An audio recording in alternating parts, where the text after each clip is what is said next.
부활절을 맞이하여 예수님의 부활의 은혜와 은총이 우리 성도 여러분들과 가정과 하시는 모든 일터 위에 충만하시기를 진심으로 축원합니다. 오늘은 부활절이기 때문에 사복음서를 기록한 그 제자들이 예수님에 대한 이 부활 사건을 어떻게 기록하고 소개했는가 하는 이 점을 마태, 마가, 누가, 요한복음을 중심으로 살펴보면서 은혜를 나누려고 합니다. 맨 처음 마태가 전하는 예수님의 부활 소식입니다. 마태복음에서 마태가 전하는 예수님의 부활 사건의 핵심은 지진입니다. 지진. 말하자면 마태가 이해하는 예수님의 이 부활 사건은 마치 지진과 같다, 이렇게 이해했다는 것입니다. 제가 부활 사건에 대해서 생각한 것은, 또 느끼는 것은 대단히 충격적이었다. 지진과 같이, 대폭발 사건과 같이 그렇게 이해해서 그렇게 기록하지 않았나 생각합니다. 여러분께서 만일 지진이 일어난 현장에 있었다고 한번 생각해 봅시다. 갑자기 땅이 흔들리고 집이 무너지고 땅이 쩍 갈라지더니 그 속에 모든 것이 다 빨려 들어가고, 이런 것을 보면서 그 현장에 있었다면 얼마나 충격적이겠습니까? 그런데 마태가 이해한 예수님의 부활 사건은 마치 이런 지진 사건과 같았다 것입니다. 저는 이렇게 성경에서 기록을 했습니다. 수직하던 자들이 저를 무서워하며 떨며 죽은 사람과 같이 되었더라. 그 제자들이 무서움과 큰 기쁨으로 무덤을 빨리 떠나 제자들에게 알게 하려고 다름질할세 예수를 배웠고 경배하나 오히려 의심하는 자들도 있더라. 마태복음에서 제자 마태가 기록한 예수님의 부활 사건에서 느끼는 것은, 예수님께서 인류를 구원하시기 위하여 이 땅에 오시고 십자가 위에서 죽으시고 부활하신 그 사건은 엄청나게 큰 사건이었기 때문에, 물론 저들에게 큰 기쁨이고 좋은 사건이기도 하였지만, 또 너무나 얼떨떨하고, 또 이 마태복음에 기록하는 마태는 이렇게 기록했습니다. 믿는 자도 있었으나 오히려 의심하는 자도 많았더라. 보면서도 경험하면서도 이렇게 솔직히 기록을 하였으며, 이렇게까지 기록했습니다. 심지어 예수님의 12 제자들 중에서까지 믿기 어려워서 의심하는 자가 12 제자 가운데 있었다, 이렇게 아주 정직하게 기록을 하였습니다. 이처럼 마태에게 있어서 예수 부활 사건은 지진과 같은 사건이었으며, 이에 대한 사람들의 반응은 믿음 또는 의심, 이런 것들이었지만 결국 종국적으로 어떤 방향으로 나아갔는가? 경배라고 하는 방향으로 나아갔는데, 결국은 성령님께서 저들의 마음을 주장하고 인도하시어 믿음도 있었고 의심도 있었지만 결국 부활 사건의 종결은 경배라고 하는 것으로 종결되었다 하는 점을 기록하였습니다. 두 번째로 마가가 전하는 예수님의 부활 소식입니다. 마가복음을 기록한 마가가 전한 예수님의 부활 사건의 핵심은 빈 무덤입니다. 그래서 마가는 예수님의 죽음을 깊이 슬퍼하면서 장례 절차를 완수하려고 미리 사두었던 향품을 가지고 새벽에 무덤으로 급히 달려갔던 여러 여인들의 경험을 아주 자세하게 소개하고 있습니다. 마가복음에서. 그렇게 해서 무덤에 달려가 보니 두 가지 사건이 일어났다는 것입니다. 첫째는 무덤을 가로막았던 큰 돌이 굴러져 있었다는 사실이요, 둘째는 그 무덤 안을 보니 무덤이 비어 있었다는 사실입니다. 마가는 이렇게 마가복음에서 예수님의 부활 사건에서 빈 무덤을 강조하였습니다. 물론 사복음서 기자가 다 부활 사건을 기록하면서 모두가 다 빈 무덤이나 천사 등을 보도하였지만 이 마가복음을 기록한 마가가 특별히 강조하는 것은 빈 무덤이었다는 것입니다. 놀라지 말라. 너희가 십자가에 못 박히신 나사렛 예수를 찾는구나. 그가 살아나셨고 여기 계시지 아니하니라. 보라 그를 두었던 곳이니라. 이 말은 이럽니다. 봐라, 빈 무덤이지 않느냐? 무덤이 비었지 않느냐? 사람들 일반적으로 누가 돌아가시게 되면 장례를 정성껏 잘 치릅니다. 그리고 장례를 하고 나서 며칠 후에 장례한 그 곳에 가보게 됩니다. 잔디는 잘 자라나고 있는가? 혹시 장례 이후에 비가 왔으면 또 뭐 문제가 생기지는 않았는가? 이러한 점을 살펴보기 위해서 무덤을 가보게 되는 것입니다. 근데 장례를 마치고 3일 후에 무덤을 가봤는데 잔디가 다 떠내려져, 잔디도 없어졌고 무덤은 파헤쳐졌고 관도 없어졌고 시체도 없어졌다고 한번 생각해 봅시다. 얼마나 당혹스럽고 놀라겠습니까? 이럴 때 당혹감은 이루 형용할 수 없을 텐데 이 마가복음을 기록한 마가는 이런 당혹감 속에서 무덤이 비어 있었구나 하는 점을 여러 가지 측면에서 강조하고 있다는 것입니다. 당연히 있어야 할 무덤을 막았던 돌문은 옮겨져 있었고 그 안에 보니 시체는 없고, 그래서 마가복음을 기록한 마가에게 있어서 예수님의 부활 사건에 대한 관점은 빈 무덤이 곧 부활이었다 하는 것이고, 사람들은 바로 이 빈 무덤을 바라보면서 무서워하지 말고 놀라지 말고 말씀하신 대로 갈릴리로 가서 주님을 배워야 한다 하는 것으로 귀결을 하고 있습니다. 세 번째로 누가가 전하는 예수님의 부활 소식입니다. 누가복음을 기록한 누가가 예수님의 부활 사건을 다루는 그 핵심은 예언과 성취입니다. 누가는 예수님의 부활 사건을 소개하면서 엠마오로 가는 두 제자를 등장시켜서 그리고 그것을 기록하면서 구약 성경에서부터 쭉 하신 그 모든 말씀, 그 예언이 오늘날 이루어졌다, 그 예언이 성취되었고 이루어졌다는 점을 특별히 강조하면서 이 부활은 놀랄 것이 아니라 이미 예언되었던 그 말씀이 오늘날 이루어진 것이다, 이 점을 강조하고 있습니다.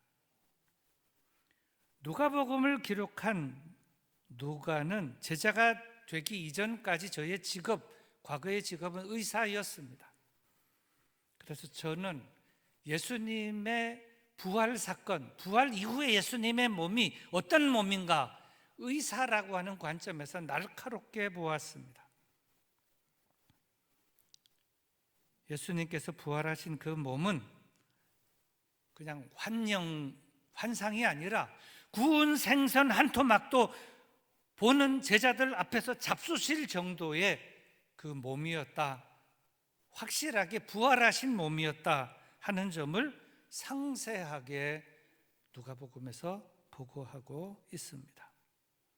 그래서 누가에게 있어서 예수님의 부활은 예언과 성취라고 하는 관점에서 기록하고 보고하고 있으며, 여기에 대한 이 말씀을 읽는 사람들의 바람직한 반응은 구약에 말씀하신 모든 말씀은 반드시 이루어진다, 모든 말씀은 그대로 성취가 된다라고 하는 것으로 강조하면서 마무리를 하고 있습니다.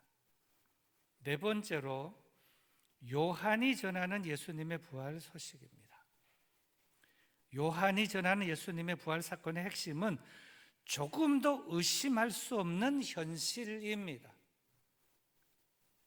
마태, 마가, 누가, 복음서 기자들이 예수님의 부활 소식을 전한 바처럼 요한이 전하는 부활 소식도 크게 다를 바는 없었습니다. 다 비슷합니다. 빈무덤도 얘기하고. 하지만 요한은 거기서 한 걸음 더 나갑니다. 그 무덤이 비어 있었다는 것이 사실이냐? 한 사람만 본 것이 아니고 두 사람이 보고 세 사람이 봤느냐? 여러 사람이 가서 그 빈무덤인 것을 확인했느냐? 그 점을 강조하고 있습니다. 무덤이 비어 있었다고 했는데 여인들이 베드로도 가보고 요한도 가보고, 그래서 그 무덤은 확실히 비어 있었구나, 가보니 시체는 없었고, 다른 복음서에는 무덤이 비어 있었다 그랬습니다. 요한복음에는 그 점을 또 확인하고 또 확인하고 또 확인합니다. 무덤이 비어 있었다, 돌문은 굴려져 있었다 그랬는데 또 가봤습니다. 요한복음에서는 좀 더 나갑니다. 시체를 쌌던 세마포는 개켜져 있었다. 세마포가 개켜져, 수의가 개켜져 있었다 하는 것입니다. 수건도 그 무덤에 있었다. 머리를 쌌던 수건도 그 자리에 있었다. 이렇게 요한복음을 기록한 요한은 예수님의 부활 소식을 물증으로 제시하면서 조금 더 의심할 수 없는 사실이고 현실이 예수님의 부활이다, 이 점을 강조하였습니다. 이렇게 부활하신 예수님의 이 부활 사건은, 이 사건 자체가 엄청나게 크기 때문에 물론 믿는 사람도 많았지만 의심하는 사람도 많았고, 여기에 따르는 소문들도 여러 가지 소문들이 많이 파생이 되었습니다. 그 대표적인 몇 가지 소문은 이렇습니다. 첫째는 도난설입니다. 예수님의 부활을 간절히 고대한 제자들이 시체를 훔쳐가고는 부활했다, 이렇게 퍼뜨렸다는 것입니다. 그러나 그걸 훔쳐가고 부활하지 않았는데 부활했다는 걸 퍼뜨리면서 그것이 사실이라고 감옥에 갇히고 순교를 당하고 그런 일이 있을 수 있느냐? 그것은 말도 되지 않는다. 그러므로 도난설, 이것은 옳지 못하다. 둘째는 기절설입니다. 십자가 위에서 온전히 죽으신 것이 아니고 손과 발에 못 박힐 때 너무나 충격을 받아서 십자가 위에서 기절하신 것이다. 그래서 내려서 무덤에 모셨는데 시원한 무덤에 한 3일 있다가 시원하다 하고는 무덤 밖으로 나왔다. 그러나 이것도 문제가 있습니다. 로마 군인이 창으로 예수님의 옆구리를 찔렀더니 물과 피가 나왔다 그랬습니다. 사람의 몸은 어디를 찔러도 물이 나오지 않고 피만 나옵니다. 딱 한 군데까지 찔리면 물이 나오는데 그 창이 옆구리로 들어가서 염통까지 이르를 때 염통에 있는 물이 밖으로 쏟아져 나온다는 것이고, 그리고 염통까지 창이 찔렸다는 것은 저는 완전히 죽었다. 저는 이거 내과 의사한테 전에 제가 확인한 사실입니다. 제가 직접 물어보았습니다. 그리고 빌라도가 시체를 내줄 때, 빌라도는 총독인데 사형수의 시체를 내줄 때 죽었는지 죽지 않았는지를 확인하지도 않고 내주는 그런 사람은 없기 때문에 기절설도 사실은 옳지 않다는 것입니다. 다음에 세 번째는 오해설입니다. 여인들이 예수님의 부활을 너무나 간절히 사모한 나머지 향품을 들고 새벽에 쫓아 달려갔는데 무덤이 하나만 있었던 것이 아니고 무덤에 여러 개 있는데, 여러분 그 예루살렘 성지순례를 가보시면 그 비아돌로로사라고 해서 시장길을 이렇게 해가지고 약간 비스듬히 오른쪽으로 올라가게 되면 뒷동산이 있는데, 멀리서 보면은 산이 이렇게 생겼는데 이렇게 뭐 음침하게 두 개가 해골의 눈과 같은 것이 이렇게 보입니다. 그 이제 예루살렘 성 밖에 있었고 거기에는 무덤 하나만 있었던 것이 아니라 무덤들이 여러 개가 있는 것입니다. 여인들이 새벽에 그것이 예수님의 무덤이라고 믿고 갔는데 엉뚱한데, 원래 돌문이 닫혀져 있지 않았고 원래 돌문이 없고 제쳐져 있었던 그리고 원래 그 안에 시체도 없었는데 거기 가보고는 돌문이 굴려졌다, 시체도 없다, 예수님 부활했다. 그래서 엉뚱한 데 갔다 하는 것입니다. 그러나 이것이 옳지 않다라고 반박하는 것이 바로 요한복음의 부활 소식입니다. 여인들만 간 것이 아니라 확인, 그다음 베드로도 달려갔고, 그다음 요한도 달려갔고, 가보니 역시 시체가 없었고, 머리를 쌌던 수건은 개켜져 있었고, 시신을 쌌던 세마포도 개켜져 있었다. 그러면 오해설 이것도 옳지 않다는 겁니다. 환상설이라는 것이 있습니다. 예수님이 완전히 돌아가셨고 부활하지 않았는데 예수님의 부활을 너무나 간절히 고대한 나머지 거의 잠꼬대 수준으로 부활하지 않았는데 부활하신 것처럼 환영과 환상을 보고 사람들에게 그 여인들이 퍼뜨린 것이다. 그러나 이 환영을 보고 그걸 퍼뜨린 이 사실을 지키기 위해서 순교까지 그 수많은 사람들이 당하느냐, 그 말도 옳지 못하다 하는 것입니다. 이렇게 예수님의 부활이라고 하는 사건은 지진과 같은 사건이고 엄청난 사건이기 때문에 믿는 사람도 있고 믿지 못하고 의심하는 사람도 있고 여러 가지 파생이 된 여러 가지 설설들이 있었지만 중요한 것은 예수님께서 모든 인류를 위하여 죄를 한 몸에 걸머지시고 십자가 위에서 죽으시고 부활하셨다는 이 사실을 믿는, 그리고 믿은 사람들에게는 놀라운 일이, 부활 이후에 이 부활 사건을 믿은 사람들에게는 놀라운 일이 저들에게 일어나게 되었습니다. 그동안 저들 휘감고 있었던 모든 두려움, 문을 닫고 두려워 있었던 그 모든 두려움들이 없어지게 되었습니다. 걱정, 근심도 사라지게 되었습니다.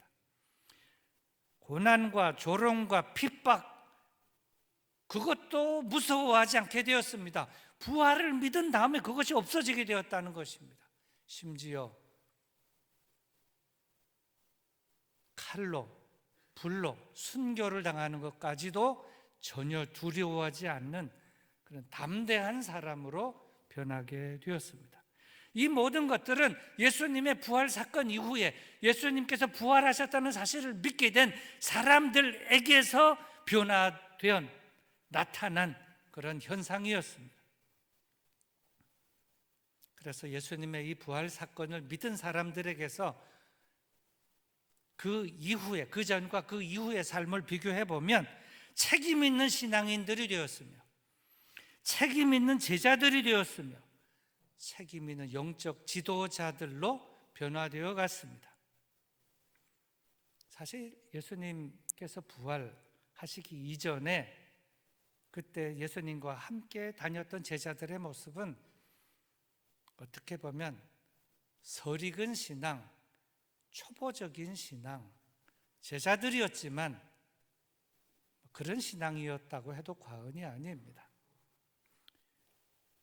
베드로는 말이 수제자였지 여러 번 말의 실수도 하고 행동의 실수도 했습니다. 나머지 제자들도 서로 높으냐 치고받고 싸우기나 하고 본이 되지 못하는 제자들의 행동도 많이 했습니다. 제자구실을 제대로 하지 못했다는 것입니다. 그런 면에서 보면 예수님께서 십자가를 지고 올라갈 때 비아돌로로사, 저 멀리 구레네에서 온 그 시몬, 저는 제자도 아니었습니다. 12제자 안에 끼지도 못했지만 저는 예수님의 그 십자가를 대신 지고 걸어갔던 참 훌륭한 인물이었다, 이렇게 생각도 됩니다. 그런데 이러한 부끄러운 모습을 지녔던 제자들이 예수님의 부활 사건을 확실하게 믿고 부활 신앙을 가진다면 저들이 완전히 달라지게 되었다는 것입니다. 담대하게 되었고, 두려움이 없어지게 되었고, 죽음도 무서워하지 않게 되었고, 기도하는 일에 열심, 전도하는 일에 열심, 그리고 물러서는 일 없어지게 되었습니다. 베드로를 보면 너무나도 멋지게 변했습니다. 엊그제의 베드로가 아니었습니다. 나가서 전도했는데 3,000명이나 회개하고 돌아오는 역사도 일어나게 되었습니다. 이 모든 것은 예수님의 부활 사건, 그것을 확실하게 믿은 저들의 내면과 외면의 삶 속에서 일어난 엄청난 변화였습니다. 여기서 우리가 깨닫게 되는 것이 있습니다. 우리 그리스도인들이 평생을 믿는데 사람을 완전히 변화시키는 그 분기점의 그 사건은 무엇일까? 예수님의 부활 사건을 의심 없이 온전히 믿는 바로 거기에 달려있다 하는 것입니다. 오늘 말씀은 예수님의 부활을 우리들에게 이렇게 확실하게 전해주고 있습니다. 오늘 본문을 포함한 6절 앞부분의 1절부터 6절의 말씀입니다. 안식일이 다 지나고 안식 후 첫날이 되려는 새벽에 막달라 마리아와 다른 마리아가 무덤을 보려고 갔더니 큰 지진이 나며 주의 천사가 하늘로부터 내려와 돌을 굴려내고 그 위에 앉았는데 그 형상이 번개 같고 그 옷은 눈같이 희건을 지키던 자들이 그를 무서워하여 떨며 죽은 사람과 같이 되었더라. 천사가 여자들에게 말하여 이르되 너희는 무서워하지 말라. 십자가에 못 박히신 예수를 너희가 찾는 줄을 내가 아노라. 그가 여기 계시지 않고 그가 말씀하시던 대로 살아나셨느니라. 와서 그가 누우셨던 곳을 보라. 그가 말씀하시던 대로 살아나셨다 하는 것입니다. 사랑하는 교회 여러분, 우리의 사건을 획기적으로 바꾸는 부활신앙을 꼭 가지시기를 바랍니다. 부활신앙을 사모하시기를 바랍니다. 그리고 흔들리는 이 부활신앙 흔들리지 않도록 간절히 간구하시기를 바랍니다. 그래서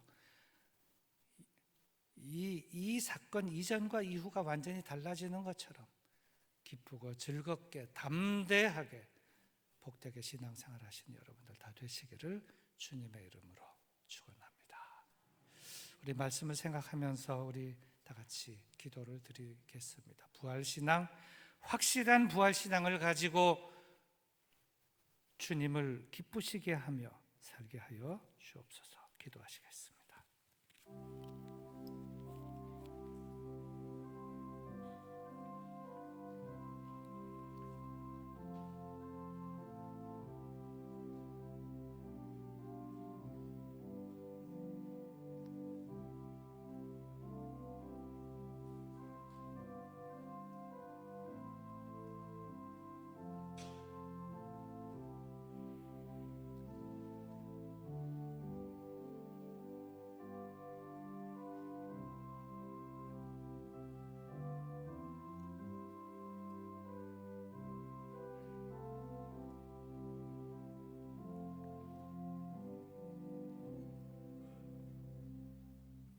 오 거룩하신 하나님 아버지, 부활절 아침에 귀한 부활의 말씀을 읽으며 우리도 제자들처럼 온전하고 확실한 흔들리지 않는 부활신앙을 가지기를 간절히 간구하고 사모합니다.